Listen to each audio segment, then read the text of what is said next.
That bike's too big, wouldn't even feel comfortable riding a bike that tall. I don't like having both of my feet not firmly planted on the ground. These are some of the things I've said early on in my riding career when it comes to taller bikes, and that's complete hogwash. So today we're going to talk about 5 easy tips for us short kings out there trying to ride big old bikes. Let's get into it.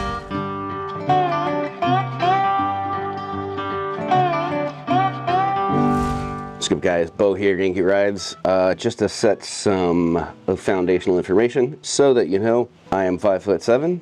I'm built weird, short torso, more legs than anything else. I got 31-inch inseam. While most seat heights are going to be comfortable for me, I also contend with the fact that I got these thunder thighs. We're looking at roughly probably about 28 inches of usable leg room. That limits the amount of bikes that I can ride. I used to not ride any bikes that were above 28, 29 inches of ground clearance because I wanted to get my feet firmly planted on the ground. That is true for a lot of new riders. Now, over the years, I have, just by proxy, been exposed to a lot of bikes and had to force myself to get past that. So the first step of getting past that is to build your confidence.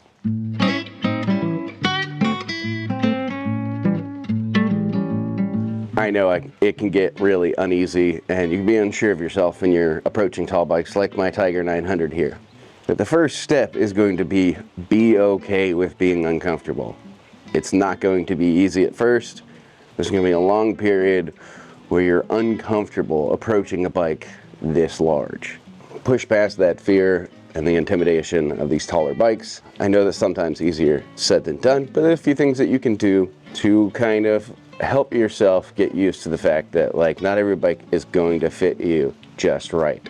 And the best way that I've found to do it is just to throw your leg over bikes. Get used to the weight of it. Get used to where that weight falls and where it is. The more you do this on more varied bikes, the more comfortable you're going to be when you approach a bike that's real tall. Now, it couldn't hurt to have a spotter with you, a friend. If you're trying out a friend's bike, perfect opportunity. They can stand at the front of the bike and stabilize it while you kind of get used to where everything is. Also, dealerships, the guys there are usually pretty chill, and they'd be glad to help you. So you can ask one of them to kind of help spot you as you get used to that weight.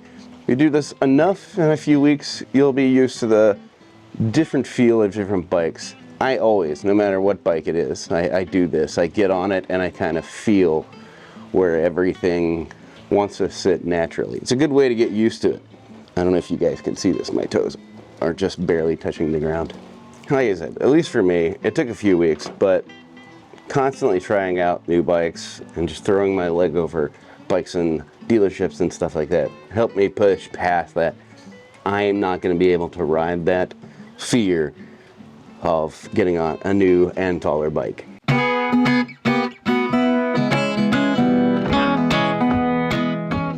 Alright, thankfully a lot of these manufacturers are getting smart about design and thinking about people of varied sizes, but a lot of accessories can help you out in this realm as well. A lot of these manufacturers are coming with adjustable handlebars, positions front and back usually, seats with different height adjustments. This one's in a low setting right now, but it's like 1.5 inches taller. Low seats, adjustable foot pegs, adjustable brake pedals, things like that. Even some of the fancier bikes have things like electronic suspension that you can help adjust how far the bike sags, how low, how much preload is off, and it can do it dynamically on the fly. But even on more analog bikes like this, as far as suspension is concerned, you can do preload adjustment on the front and the rear. So you can kind of help that with you. Most smaller riders are going to be lighter, so adjusting that preload for the appropriate amount of sag means that it's going to drop as much as it would for a rider who's a bit bigger and heavier. That can go a long way to help you out. There's also the aftermarket. There's things out there like spring kits, lower seats, thinner seats, all those kind of things, more adjustable foot pegs. I would avoid the things that change the geometry too much on your bike because you can really start messing with it. Early on in my career, I dropped the forks in my triple tree, and it really did affect how, if you affect the trail of the bike, you're going to affect how it plays and turns, which for most bikes is not that big of a deal, but for something like this, we're going to be off-road. Changing that geometry can really change how it behaves off-road, so I'd avoid things like that, but there's plenty of options. Like I said earlier, I've got a fairly unique situation that I'm mostly leg, 31-inch inseam, and the rest of me is torso. So when I get on a bike, sitting down is one thing, but standing up is a different thing. You can see here that I'm having to reach, and when I put myself in this position, now I'm in a great position and a very comfortable position. I've done that by lowering this seat to its lowest. This is not the low seat though. And then I've got a riser that pulls my bars up and back so that I can be comfortable sitting down where I lose a lot of my length, but comfortable standing up where most of it comes from. And I tried the low seat on this Tiger 900, and after about 2.5 hours of riding, you could feel every piece of plastic in it. I got the low seat because I was like, I'm gonna do everything I can to help myself. But this was so much more comfortable of a ride for like 4 or 5 plus hours. This is the heated seat, so it's like a comfort seat. It is a little bit taller, but in the low position, I'm basically at the high position of my low seat. So I still drop like an inch, but I'm more comfortable on long roads.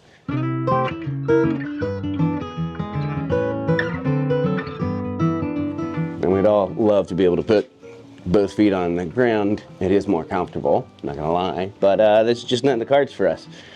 So let me be the first to welcome you to the Flamingo game. Instead of being on your tippy toes, like I am right now, like my balls of my feet are just now touching. Firmly plant one foot down on the ground. The other one will be on your peg. You can do this on both sides. Whatever your dominant one is, you're probably gonna be more comfortable doing that first. For me, that gets me flat-footed, bike's at a little lean, but I'm still at the balance point. This is how I come to every stoplight or every stop that I make.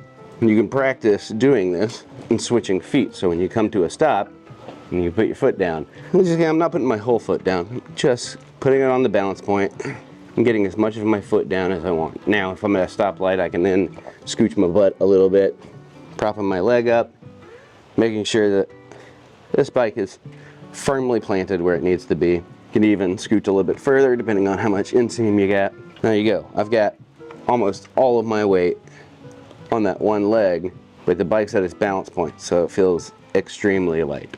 It's going to require some practice getting used to the balance and things like that, but the next tip is going to help you with that balance.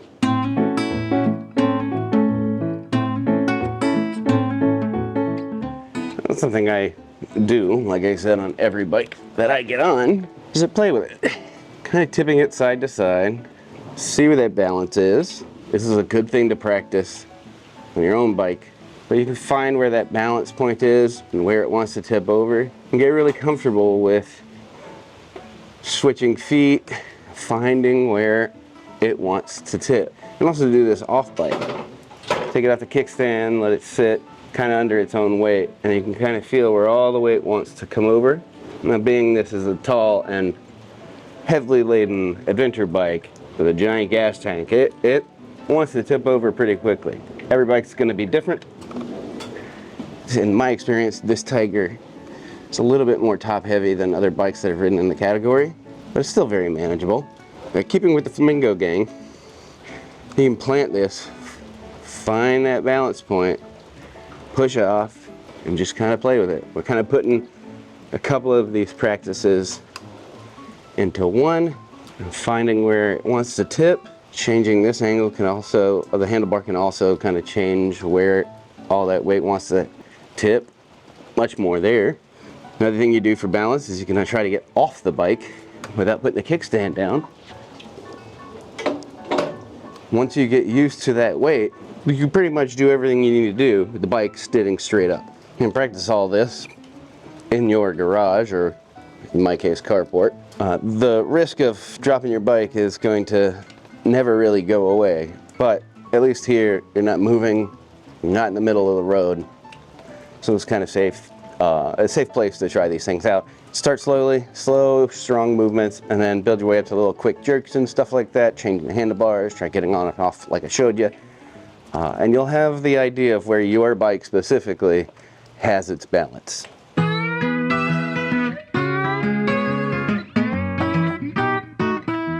Alright, all these little concessions that we have to make, and all these little changes and things we have to keep in mind, kind of narrow our response time, which I mean honestly is why most of us short people are apprehensive about the tall bikes to begin with. It's not the sitting still, it's the what happens when we're out there and something happens. So always have a plan. It does require a little extra work, but look ahead, be aware of your surroundings, be aware of the places that you are going to stop and you know you're going to stop, like stoplights, stop signs, things like that, hills, but also just be aware of more of the emergency things that might have to happen.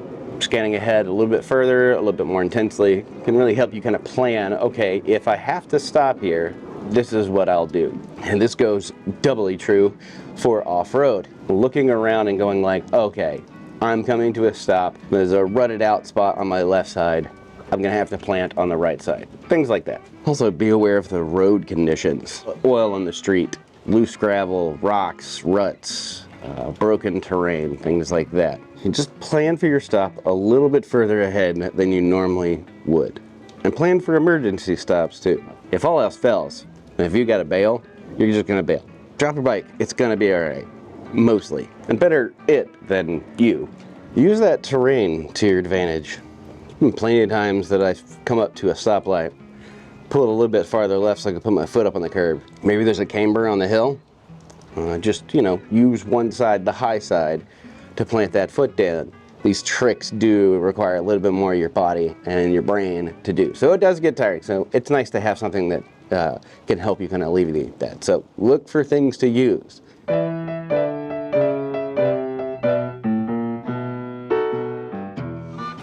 All right, bonus tips. But this one is actually one of my favorites. But in general, slow something down. If you can do it slow, you can work up to fast. But this is one of the exercises that is one of my favorites that we did in the Mojave with the Pan Am event. Basically, you're gonna find that balance point, kind of hold it up. My hands are just contacting the bike. Again, my balance point is much thinner. You can tell I've not done this with this bike that often. But you're basically just putting your fingers on it. You're not actually holding it up. You can make corrections and stuff like that, but basically you walk around the bike holding it, but not actually holding it up, and just kind of get used to where that balance is. That's a pretty fun way to get used to the balance. You can also use that in conjunction with being off bike with the engine, under the engine's power, and just using the clutch, moving the bike along. Fun little drills to help you get used to the balance of your bike. Bonus tip is the no foot game. I think most motorcyclists have played this. You come up to a stoplight, stop your bike, see how long you can keep your feet off the ground without touching. Try to go after you've completely stopped, and basically you lose the foot down. Now, while it's a fun little game, it also builds on those practices about finding the balance. You can combine this with the slow race, which is another fun game to play. Basically, you're trying to go as slow as possible while keeping the bike upright and not touching the ground. Ride around, find a parking lot, come to a stop, try to stay up as much as possible. If you start to feel it go, then just let the clutch out and go, come back to a stop, and then start peppering in things like slow races where you're just feathering the clutch and the rear brake and moving forward as slow as possible, then stop, and then slow and stop. And once you find that sweet spot, you can pretty much keep it going and stopping indefinitely without putting your feet down. Bonus points if you do it standing up, if you're on an adventure bike like I am. So as you guys can see, there's a bit of a theme.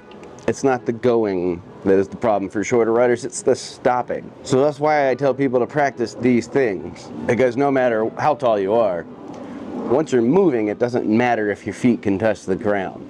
If you want more resources, specifically for short riders, there's 3 channels I usually recommend. Doodle on a Motorcycle, Lolly, and Dan the Fireman. Dan also being an actual instructor. Actually, Doodle's an instructor now. She's a dirt instructor. Also, congratulations, Doodle. I'll link those channels down below. They're great resources as well. But at the end of the day, just don't be afraid. I mean, be afraid, but like, you know, be afraid and still do the thing. As always, be safe, be kind, and we'll see you next time. There's all the links that you need to know down below, including a Flamingo Gang sticker. Bye, guys.